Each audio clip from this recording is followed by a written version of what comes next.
Welcome everybody to today's webinar, Swimming with the Sharks Without Being Eaten Alive, Analyzing Your Political Landscape, presented by Vijay Verma. Vijay is an internationally renowned speaker and a best-selling author. He's authored a 3-volume series on the human aspects of project management that were published by PMAC, which include organizing projects for success, human resource skills for the project manager, and managing the project teams. These books have sold more copies than any other project management book in the world, second only to PMI's Guide to the Project Management Body of Knowledge, the PMBOK Guide. Vijay received the 2009 PMI Fellow Award, one of PMI's highest and most prestigious awards, the 1999 David I. Cleland Project Management Literature Award for his book Managing the Project Team, and the 1999 PMI Distinguished Contribution Award for his sustained and significant contributions to the project management profession. Recently in 2020, the Project Management Association of Canada, one of the sponsors of this event, awarded Vijay its highest honor as a Fellow of the Project Management Association of Canada. Vijay, welcome to the call. We're very excited to have you on this presentation. We're delighted to hear what you have to say. Now, everybody on the call, please, as Vijay goes through his presentation, type your questions into the chat window or the questions window, the questions tab. Please type them in if you're on the web interface so that we can capture them as we go, and then we will have Vijay address the questions at the end. Vijay, take it away. Thank you very much, Kevin. Good morning, everybody. I think, or good afternoon, or wherever I think, depending on the time zones, wherever you are. And the title for today's presentation is, they can see my slides, right? I should. Everything is fine. Please continue. So the title of my slide today is Analyzing Project Political Landscape, Swimming with Sharks Without Being Eaten Alive. The reason I chose this topic, because most of us as project managers sometimes ignore politics or are not very, very good at managing politics. And I think that's what we're going to be talking about, swimming with sharks without being eaten alive. And I think the words will become clearer to you as I go through the presentation. This is me. I think Kevin has talked a little bit, quite a bit, and a flattery introduction that he has given about me. So let's just talk a little bit about questions and issues about politics in project management.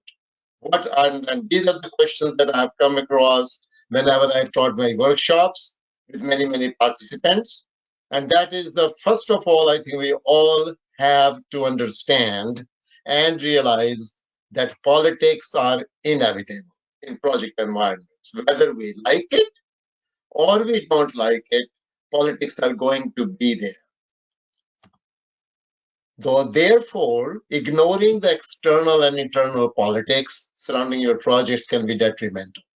So we as project managers cannot afford to ignore the politics or really avoid the politics, because that's really going to have a lot of problem in managing our projects. So, and you must analyze your political landscape, because I understand the politics are there, but then you will say, ask a question, well, who is what and what do they do? Why should I really worry about all of them? So you must analyze your political landscape and identify the positions of stakeholders regarding their political behavior. And here, I'm going to talk about 3 political positions that people take regarding their political behavior. And they will be naives, sharks, and politically sensible. And that's where the title of the webinar comes in, Swimming with Sharks Without Being Eaten Alive. So what do you do if you have to deal with too many sharks? That's a question that I often face in my seminars on politics, that if you have too many sharks in your organization or in your project environment, what do you do? And that is what you should do is, that is the kind of webinar that I'm going to focus on. And I'm really hopeful that this webinar today will give you some insights and some ideas and some tips that you can take away right away and use it at your workplaces in order to manage politics. So the learning objectives for today is I will talk a little bit about the dynamics and complexity of power and politics. These two are very highly interrelated. You cannot really deal with politics successfully if you do not have power. But just having power is not good enough. What you need to know is how to use it effectively so that you don't get clogged. Okay, so that's very, very important. Then we'll talk about analyzing the political landscape in your organization. And these are the three positions that I said that we will be talking about regarding the political behavior: naives, sharks, and politically sensible. So I will talk about each three of them in a little bit more details and then talk about various scenarios as well. And what we have to do when we talk about these three positions is understand the attitudes of each of them or viewpoints about politics and their intentions to deal with politics. How do they tend to deal with politics? And what are the strategies they use in managing their people and their projects? I think that's very, very important. And purpose and the objective here is to become politically sensible by increasing your power and the circle of influence. So more on organizational politics. So politics actually are in general of two types: positive politics and the negative politics. Negative politics is, I can go into more details later on when we have time, but the negative politics is finger pointing, blaming each other, staying in as functional silos, and all those kind of things. And so negative politics focuses on I. How do I get ahead? And the idea here is even at the cost of others. Whereas the positive politics, emphasis there is on we. How do we deal with each other effectively? So when we talk about politics, and there's too much politics, my idea when I wrote this book, which was actually published by Kevin's company in June 2018, The Art of Positive Politics, a key to delivering successful projects. The idea there was that if you have politics, you cannot ignore it, you cannot avoid it, then how do you actually deal with the thing? So what I'm really interested in is just at least minimizing the negative impact of politics, nothing else. And that I'm saying is you do that by creating positive politics. And what is positive politics is the 10 commandments that I have come through. We may not have time to deal with that here. And the idea here is how do you create a culture of more collaboration, teamwork, and synergy? So why do we have organizational politics? I think we all have reasons. Some issues are related to project management. Some issues are related to behavioral issues that people are just there to satisfy their egos and meet their own selfish interests and so on. Mergers, acquisitions, they create a lot of politics because a lot of restructuring happens when that goes on. Types of political behaviors. How do you manage political behaviors?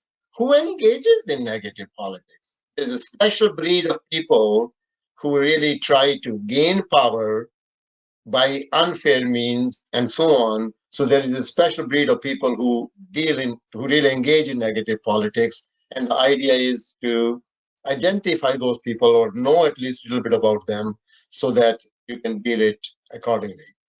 And these are the three positions regarding the political behaviors we talked about: naives, sharks, and politically sensible.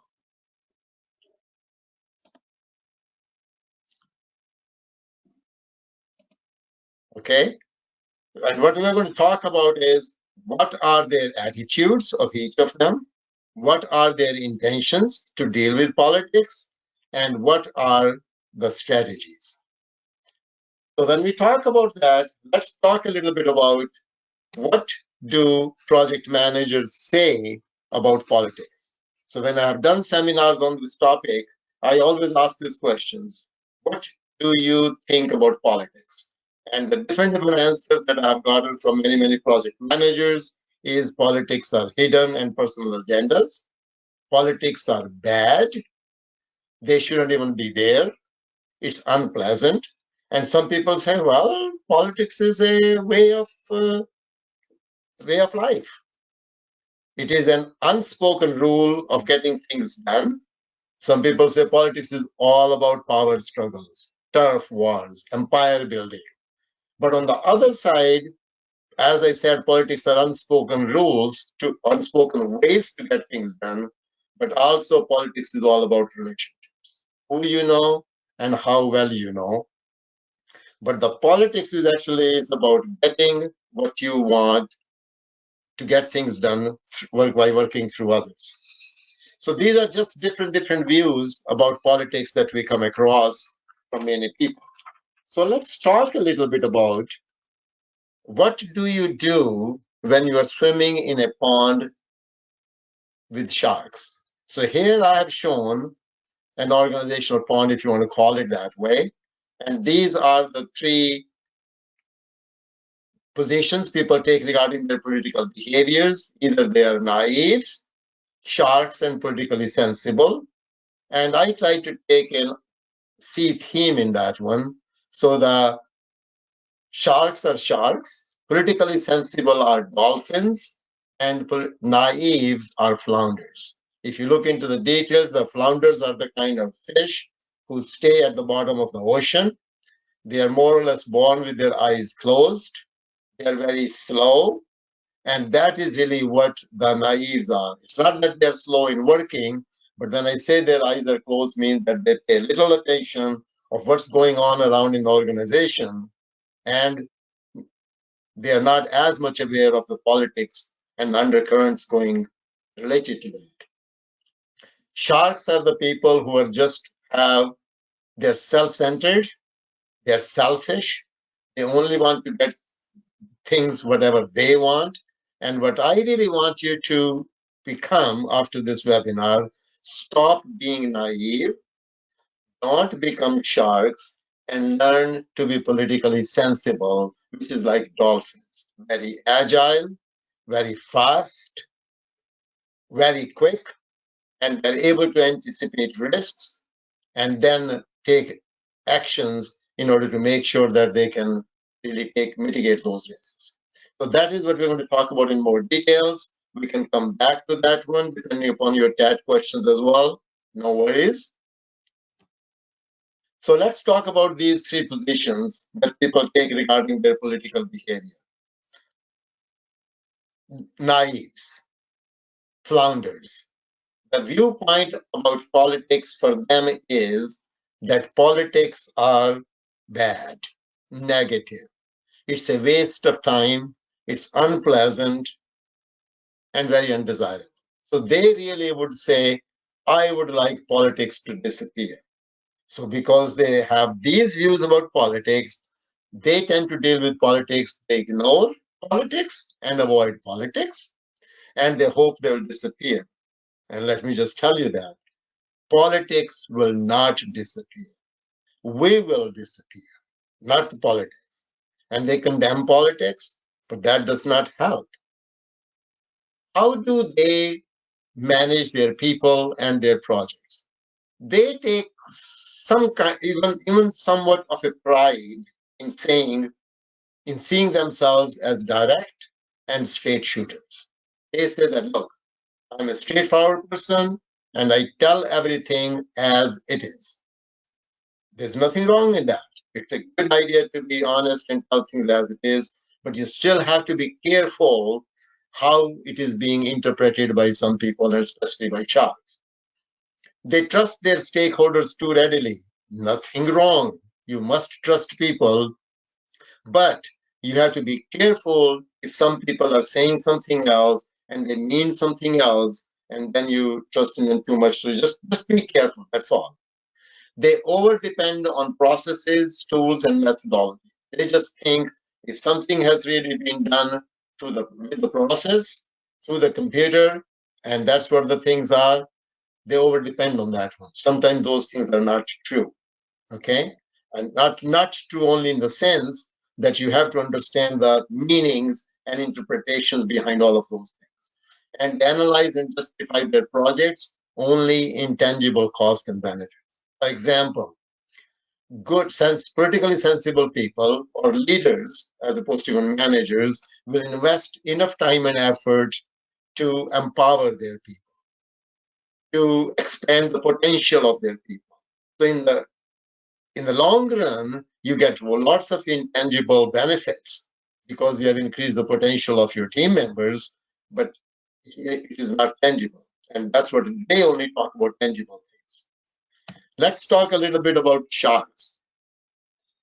So sharks their viewpoint on politics is that politics can be used for self-serving purposes. That's what they think that I'm going to do. That's what they use. And they say politics are okay to use for self-gains. And their aim is to just win in political games. How do they deal with politics? They use politics to advance their interests and agenda.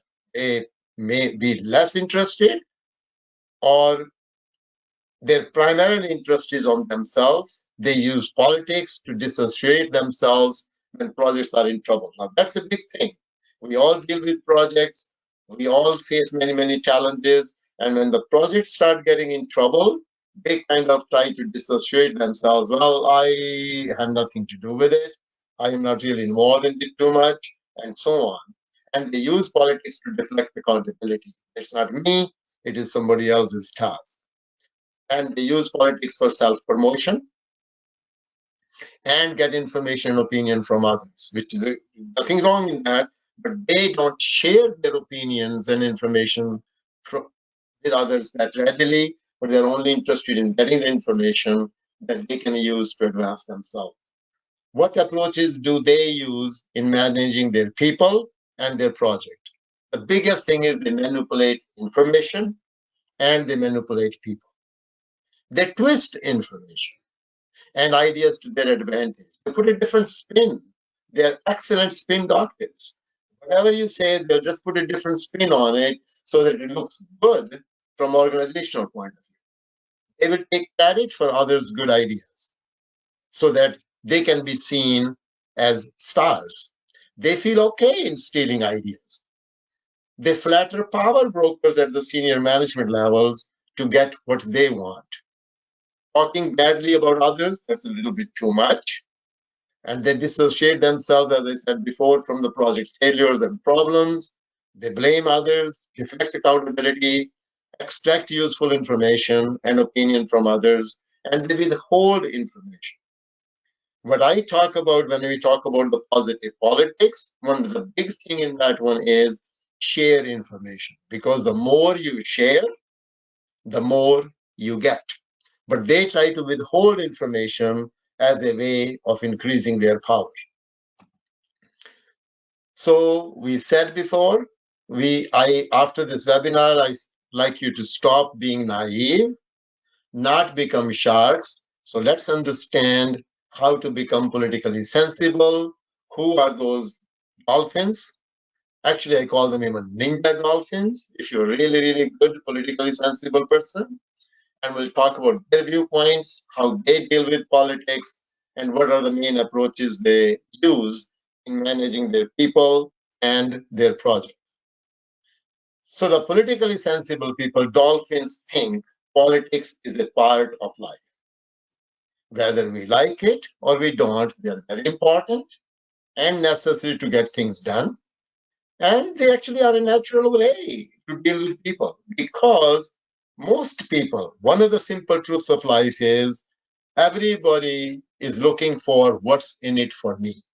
So the politically sensible people will address this question in a way, what's in it for them? And I think when you see the things from that perspective and then do the things, I think it may be very easy to get the cooperation from people. So how do they deal with politics? They use politics to advance and help meet primarily organizational goals and strategies, and then department goals. So the highest priority is the organizational goals, and then only they'll worry about the department goals.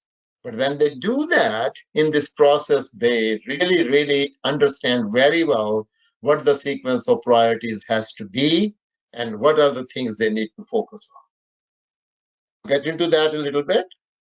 So what I really mean by understand the sequence of priorities, this is this.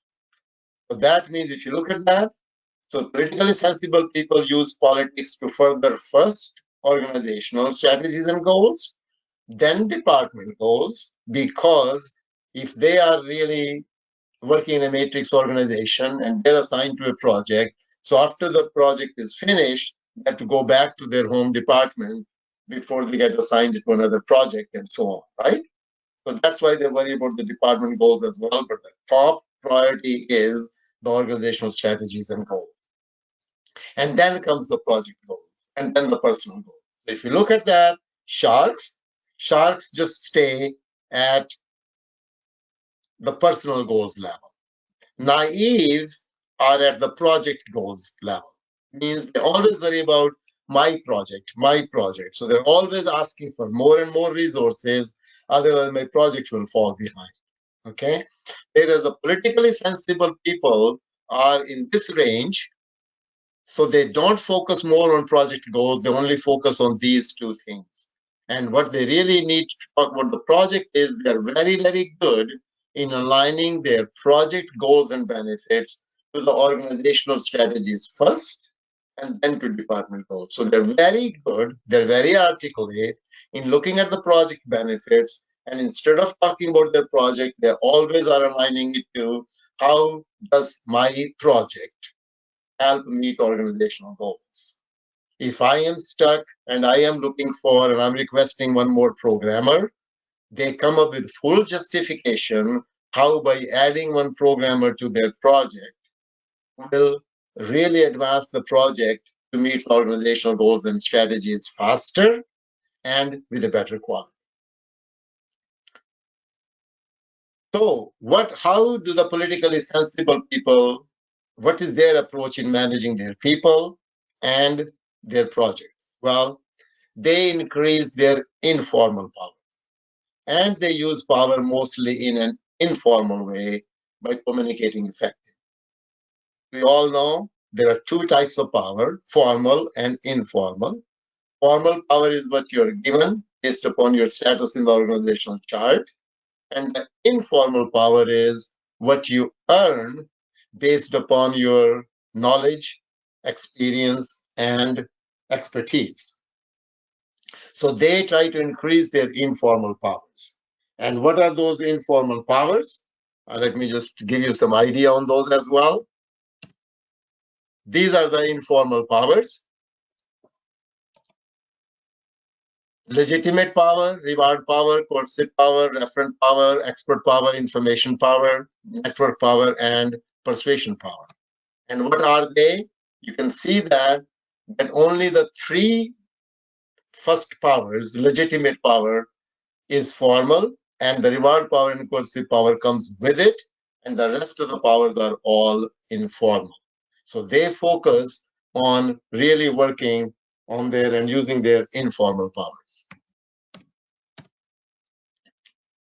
And they also use their power mostly in an informal way, because if you use your power mostly in a formal way, you are seen as a more of an authoritative person or authoritarian leader, and I think that is really not what helps you gain or maintain your power to be able to deal with politics effectively. They expand their network. And when they expand their network, it's not just in terms of quantity of people they know, but the quality. And the way to do that is two techniques of expanding your network. One is nurturing, and another one is feeding the network. Nurturing the network to make sure that network is alive. You stay in touch with those people, and feeding the network means that you should be the first one willing to help people. First means that you must make deposits in those accounts, network account, so otherwise your checks will bounce. And most of the time, my experience has been that if you are the kind of person who is very willing to help people, then when you need help, it doesn't have to be the same people, that you have to expect the help from, but I'm sure somebody will come out there to help you as well. And they become enthusiastic contributors, because in an organization, there are lots of things which don't go according to plans. So they are right there and say, I can help. I will be able to do, I will be happy to do this thing if it is really in the interest of the organization. And that is really how they get some more brownie points from the senior management as well. And they have good champions. I think champions is something that we really should understand, because that's a very, very important thing. And they help others build their political capital. When I talk about champions here in the context of politics, really I mean is that the champions are supposed to play two key roles effectively. And the roles are, they believe in my project and want me to succeed. And the second one is that they have enough organizational clout and influencing abilities to make things happen in my favor. As simple as that. And most of the time, if you do not have a good champion for your project, you are going to run into a lot of problems. The interesting thing is that if you go through PMAC, and I was involved in writing the 4th edition of the PMAC, where I did add this word champion, because otherwise the closest word in the project management body of knowledge used to be is a sponsor. And a sponsor may or may not be a good champion in the context that we're talking about, means helping and solving your problems. And they also help team members increase their informal power. It's not only that they increase their own informal power, they help team members increase their information power, network power, expert power by sending them to training and so on, and teaching them and coaching them how to really become, how to persuade people. So really remember that they say that there are three things happen in the corporate world. People get hired based on their technical skills. People get promoted based upon their human skills or people skills. And people get fired due to the lack of leadership skills. So we could be hired based upon our technical skills in project management, but it's the people skills which really make you promote. And in the people skills is really how to gain power and how to use your power. But the leaders make sure that they develop some leadership skills. So you can develop people skills. So you come with the technical skills. You can help increase their human skills or political people skills by sending them to the training for seminars like this as well. And for the leadership is mostly by coaching and mentoring, because people get fired due to the lack of leadership skills. So I think that is really what is very important, because as a project manager, you shine if your team makes you shine. And that is why it is very important to make sure that the informal power of all of your team members increases. Then you have more power as a package as well, because you are dependent on your team. Okay, so that's why they say when it comes to taking a credit, give it to your team. When it comes to taking a blame, take it upon yourself. So you shine only if your team makes you shine. I think that's a very, very important thing to remember. Okay. So I think this is really what I wanted to say about politically sensible people. And what you need to understand that what you want to do, or the politically sensible people will do, is try to create positive politics. And let me just emphasize a little bit about what is positive politics. I will not go into the details of everything, but this is really what are those 10 commandments. Develop organizational strategies and goals. We all know that we possibly have them, but most of the time we have them on the website and everything else. But what I'm really saying here for the senior management or for the project leader is to make sure that those are established, they are communicated well, and you take proper steps to make sure that you gain their buy-in. And that means that you, first of all, involve them actively, so they participate. in making a plan or a 5-year plan and so on. Then you give them enough time to comment on that one and to get their feedback. And basically the idea there is to get agreement. And when you get agreement, to achieve this process of buy-in, so basically from participation, which has to be genuine, then their agreements, and agreements will have a higher probability of being met or being carried through if they meet 3 conditions. And they are: the agreements made has to be free from any fear, threat, or coercion. Agreements have to be reasonable, and there has to be a meeting of minds, means mutual understanding. So after, when you're trying to gain buy-in, people may say, after giving their comments and everything, what you really want to gain is, at least people will say that it may not be exactly what I will do, but I will certainly support it. So I may not 100% agree with it, but I'll 100% support it. That's what you call the things you want. And encouraging sharing of information, because it's one of the information is one of the informal power, and the more you share, the more you get. And providing proper support and training, I think, is very, very important. Okay, and also embracing cultural diversity. We have a lot of cultural diversity in our organization. It's very important, rather than getting hung up on the cultural differences, we need to accept the cultural differences and capitalize on those cultural differences. I think that is really what is very, very important for us. So let me just talk about some of the quotes that I came across about the political positions. Like Robert Louis Stevenson said, politics is perhaps the only profession for which no preparation is thought necessary. And that is really how naive thinks. Don't worry about it. I don't need to learn about the politics. I can just go in there and wing it.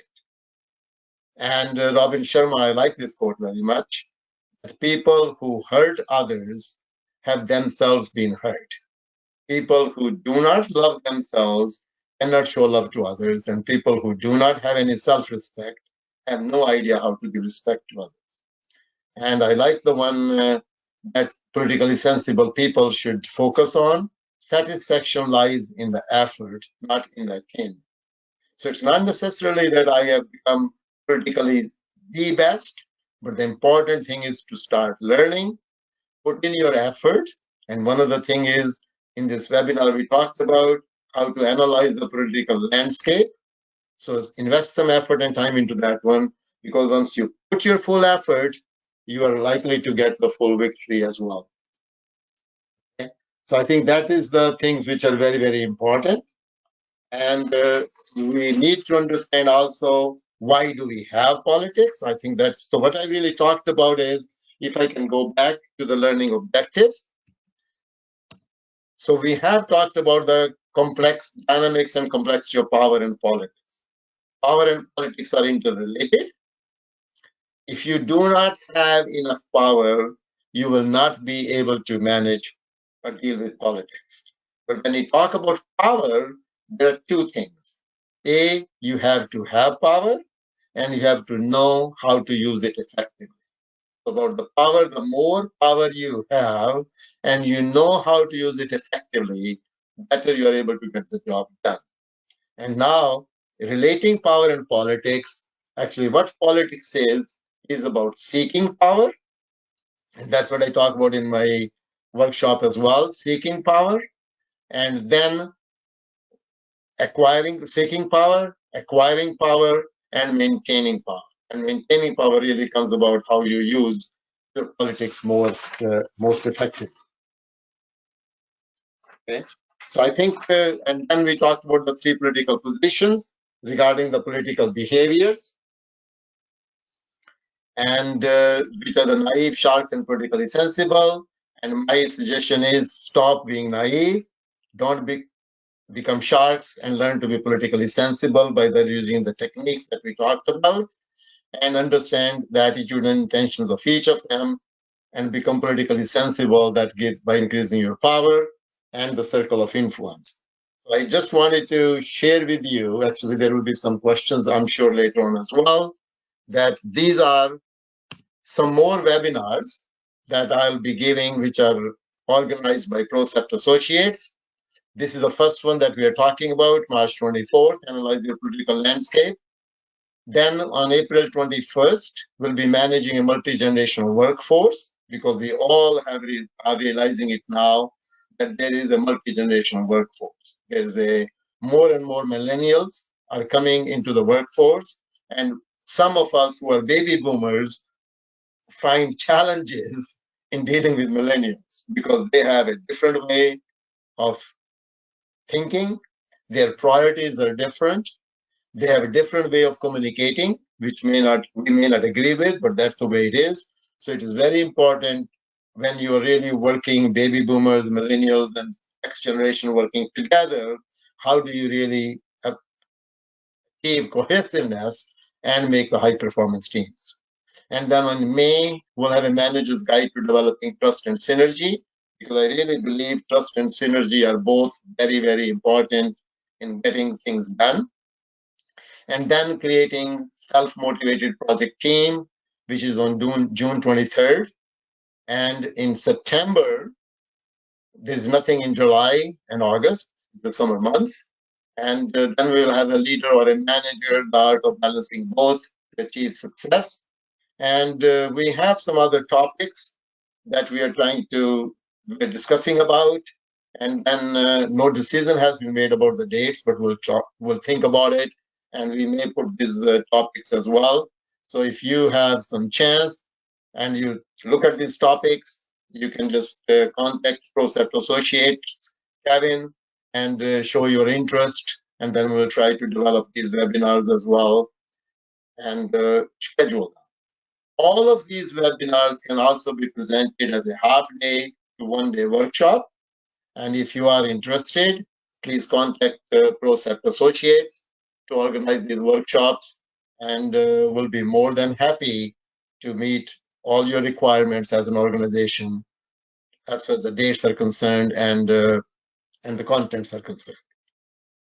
Okay, and the other seminars I have that I also give on behalf of Procept Associates, most of them, is the Leadership, Power, Influence, and Politics. And this is the seminar, the next one, Power, Influence, and Politics, which is a 2-day seminar that I've also given for PMI for many, many years. And this can be split into 2 one-day workshops. First one is the Art of Positive Politics, and the other one is the Art of Influencing Without Authority.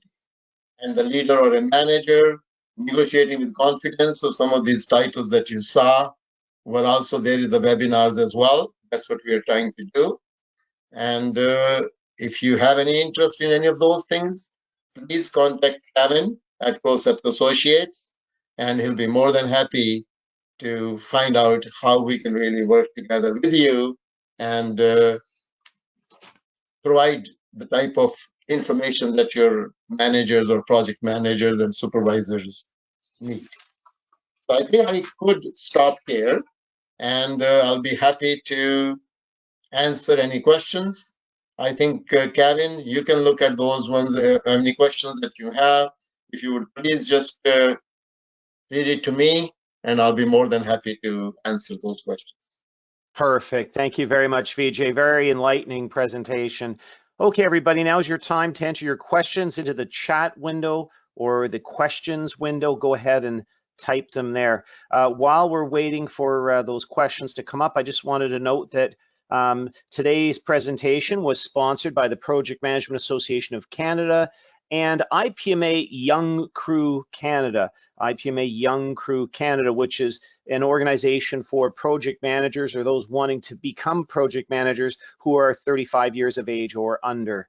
So it's the youth wing of the Project Management Association of Canada, as well as Procept Associates. Our next free webinar in this series is on April 7th. April 7th at noon Eastern time. It's Megatrends 2021, PMI's Vision of the Future, and that'll be presented by Bill Richardson. On April 15th coming up, we have conducting daily, effective daily stand-up meetings, and so on. We have usually one every second week throughout the year, as well as additional ones in the evenings. Occasionally in the evenings, we've scattered some as well. So again, April 7th, Megatrends 2021, PMI's Vision of the Future. That's the next webinar in this series.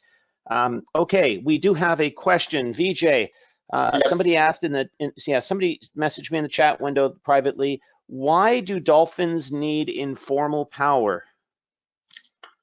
That's a very good question.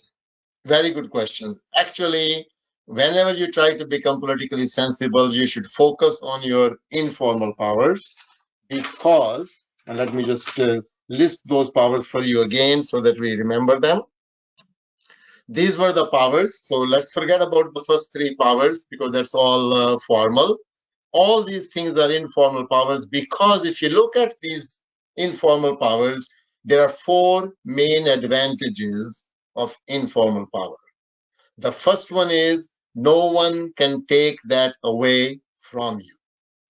Even when you change the department, change the company, change the organization, nobody can take your expert power away. You know what you know. Nobody can take your relationships away, network power and the persuasion power. And the second one is that you can start working on increasing it right away. So you don't have to wait to be promoted when you have your own budget so that you can go and get some training and so on. If you're really after your expert power, and these days especially, as Kevin pointed out, there are so many free webinars, there are so many books that we can read and so on. So if we are interested in becoming more of a leader, we can read those things on our own. Third advantage of informal power is the more you share, the more you get. And we all know the power of network power in that context. Expert power, the more we share, the more we get.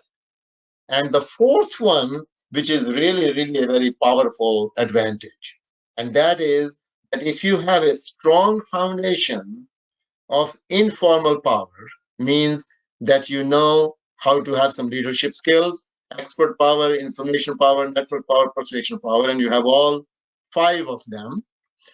So if you have a strong base of informal power, then you have a higher probability of being chosen to get formal power. For example, if there is a position available as a PMO leader, as a PMO director, and so on, then the senior management, when they're intelligent, they will be looking for a people who have a strong base of these things. And that's very, very important. So it makes you a better candidate for a formal power. And when you get the power, when you get promoted that way, you also get an instant cooperation from people. Because people will come out to say, Vijay, I'm glad you got that promotion because I think you really deserve it. And when you get that kind of feelings from people, then you get their instant cooperation as well. So 4 advantages of informal power. No one can take that away from you. You can start working on increasing it right away. The more you share, the more you get. And a good foundation of informal power leads you the possibility of getting formal power and the promotions. I hope that answered the question. I have personally a follow-up on that. So looking at those 3 sources of formal power, I could see those as reasons why you would not like a person if they use formal power. I feel coerced. I feel like they're withholding rewards. They're trying to force me to do something. But when people use informal power with me, I'm more likely to like them or get along with them. With one exception, persuasion. I might feel if they're using persuasion on me that I'm being manipulated, and that might make me suspicious. How does persuasion power different, or how can that be a positive power if I feel when people are trying to persuade me, I sense it, I feel manipulated and I get resistant? So good, very good question. Very good question. I think you have to understand a little bit more about the persuasion power. When I am talking about persuasion power, I am talking about ability to enhance trust and agreement. And when you are talking about a manager using legitimate power, holding back the rewards and so on, so they're not actually persuading you, they are forcing you. They're imposing their decision on you. And I believe, and persuading means that somebody is so good that they create a feeling in you that you would want to do the things on your own, not that you have to do the things. So there's a difference in that. So the high component of persuasion power means that you create an atmosphere or a feeling in people that they would want to do things on their own. Okay, not being imposed. Because whenever you have to do things, you do not put your 100% heart into it. And most of the time, the quality is not that good because that means compliance, not commitment. So you get what you want, what you ask for exactly, but not anything more than that. And when your people are persuaded in the way that I'm talking about, which is really using your ability to enhance trust and agreement and all those kind of things, then you are really getting their commitment. So the difference is between going after compliance or going after commitment. Does that answer your question, Kevin? Yeah, thank you very much. That was very helpful. We have another question here. What it says, what do you mean by champion? That's a very good thing. Champion, I just said that there are two key roles that the champions are supposed to play. One, they're interested in your project once you succeed. And the second, which is more important to me from politics point of view, is that they have enough organizational clout, which means the positional power, but also the influencing abilities, which means the informal side of it, to be able to make things happen in your favor. And I think that is that's very important. And let me just go back to this swimming in pond without being eaten alive. So the champions are generally, so first position is to understand at what position the champions should be. And that actually depends upon the complexity of your project. And let me just try to point out to you what I really mean by the complexity of the project. So let's take this example, for example. In other words, the question here is the issue that we're asking ourselves: at what positional power, where the status of the organization chart of my champion should be to be able to really help me. And that depends upon the complexity of the project. When I talk about the complexity of the project, low, medium, and high, in simple words, I don't mean how big is the budget or how many people there are, but what it really means is how many departments it crosses to get things done. Because every department has their own way of doing things. And when you have to cross many departments, the things become more complicated.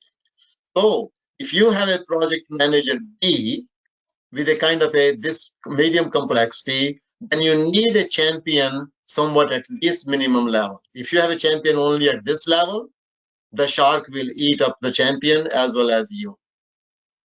But when you have a very high complex project, even a champion at this level will certainly not work. Even at this level may not work because the shark may have a little bit higher status in the organization chart. You need a champion minimum at this level or even at this level. So when you have situations like this, you need a champion at the appropriate level to be able to protect you. And if we look at this thing again, so if you have sharks and you're swimming in a pond, so people come out in the class and say, Vijay, what do I do if I'm swimming in a pond with many sharks? Well, you should have a champion also swimming with you in that pond. And that champion, because that champion is at a fairly higher status in the organization chart, so that champion, when the shark comes to you, the champion is also swimming in the air, and the champion will tell the shark, you better stay away from Kevin. Otherwise, I'm going to get you. So that means the way to do that is you protect yourself from bigger sharks by having a good champion.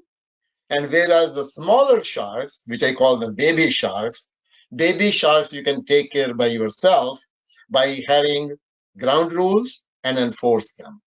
And when I say baby sharks, these are the people who just kind of bother you, trying to just deflect your attention, trying to make you lose your focus in the meetings and so on. So they disrupt the meetings. They really don't participate actively in facilitations or sharing discussions and so on. For those reasons, you should have the ground rules. How are we going to manage the meetings? How people are supposed to be prepared for the meetings before they really come? How are they supposed to make the presentations? How are we going to make decisions? How are we going to give the rewards? Not based upon favoritisms, but they have to be based upon an objective criteria. So when you have all those ground rules, the way I say that is have those ground rules with, remember that, a genuine participation from your team members. And when you have that, you put them on a flip chart of a 12 by 16 by 24, get them laminated, put a Velcro, put it in your team room or a war room so that they're all there. So if any of your team members is acting like a shark, like it's a baby shark, you draw their attention to the ground rules, and that is really how you take care of them. Okay? But for the bigger sharks, because they're very political, they are really know how to spin the things around, and they're higher up in the organization also that you could be scared with them. You should have a champion swimming in the same pond. And when I say champion, as I said before, the closest word in PMAC is a sponsor, and sponsor may or may not be your good champion. So you have to really groom your champion, or if you have a sponsor, you have to kind of groom them to be your champion. And one of the simple ways to do that is what's in it for them? How do you make them look good? What's in it for them? And whenever I have to make the presentation, give them those crisp 5 slides that they can use in their meeting. So if you make them look good, they would look after you. Does that answer? It does. Thank you very much. Any more questions? Just type them into the chat window or into the questions window.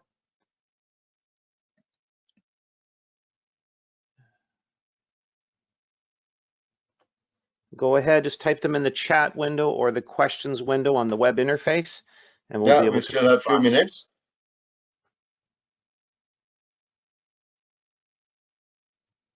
One more question. Are there any other kinds of fish that we should think about? Well, if you took care of sharks, don't become flounders. Have more dolphins as friends.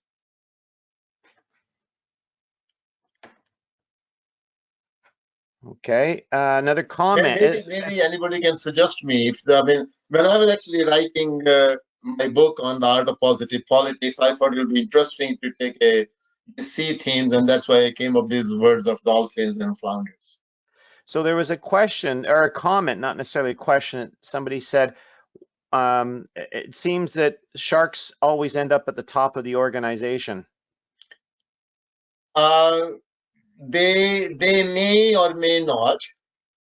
They may or may not. But if your organization has sharks mean in a real sense. Some people misinterpret sharks as well. They just may misinterpret somebody who is strict enough and want to get the things done and putting pressure always on schedules, having tight schedules and so on. They may not be sharks. Sometimes you have to respond to be more innovative, creative, and responsive because of the economic situations and so on. As long as you think that their interest is to help you get ahead as well, and as an organization, then they're not like sharks. But if you have an organization, that's what people tell me. They say, Vijay, what do I do then if I'm swimming with too many sharks? But that's the same question coming back to that one. And those sharks are higher up. And then my answer is what I learned from my mom. who went to school only up to grade 4, and I've learned a lot of these things from her about the truth of life, is get out of the pond. Really get out of the pond. And some people say, Vijay, but I like the pond. You know, it's a beautiful skylight there, the beautiful scenery, the murals are all very good on the walls around the pond. I like the pond. So what are they saying? That I don't like the boss, I don't like the senior management, I don't like the work environment, but I like the salary because I need it in order to feed my family and send my kids to education and so on. Well, if that is the case, then you just have to go through. But it is really not a very good idea to stay in life working in an environment whereby you don't feel like going to work every day. That's not nice. So they do end up charged. So I think what you need to look at them is, if they are on the higher up, is what's in it for them. And then at least you don't have to convert them from sharks to politically sensible or anything like that, but at least for you, they would certainly become not favorable to you, but at least they will become very responsive to your interests and your ambitions in the organization and goals and so on, if you always address the question, what's in it for them? Always think it from that point of view. Okay? Okay, So we are at with him, yeah, we're approaching the top of the hour. Are there any more questions? This is kind of our last chance.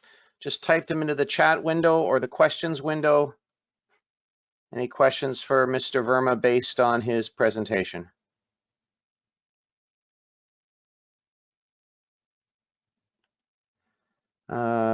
It looks like we're done. Just remember, everybody, April 7th is our next webinar, Megatrends 2021 PMI's Vision of the Future. We'll see you there. Thank you very much, Vijay.